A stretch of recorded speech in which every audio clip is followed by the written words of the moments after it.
In 2013, within the halls of Misamis Occidental National High School, a quiet seed of faith was planted.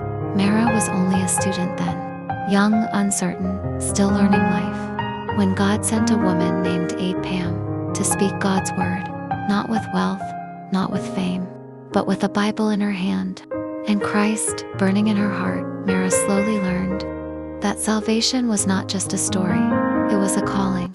But every calling carries a cross.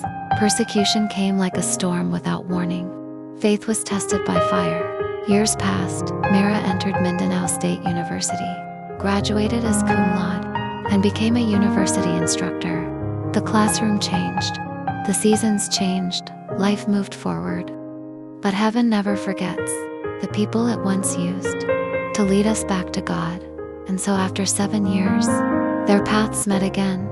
Aid Pam was no longer just Aid Pam. She had become Pastora Pam, a shepherd carrying the burden of souls, serving faithfully in Rock of Ages Church.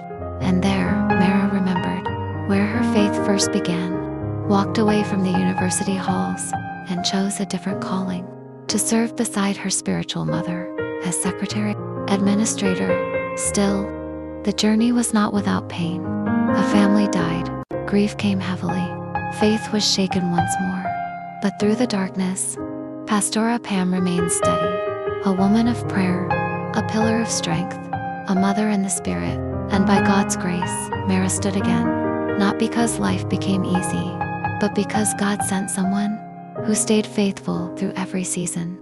This is for the woman who chose sacrifice over comfort, service over recognition, and obedience over applause.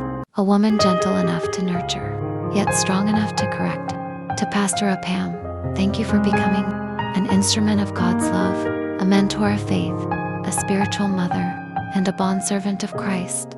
Some people teach lessons, but rare people teach lives. How to follow Jesus.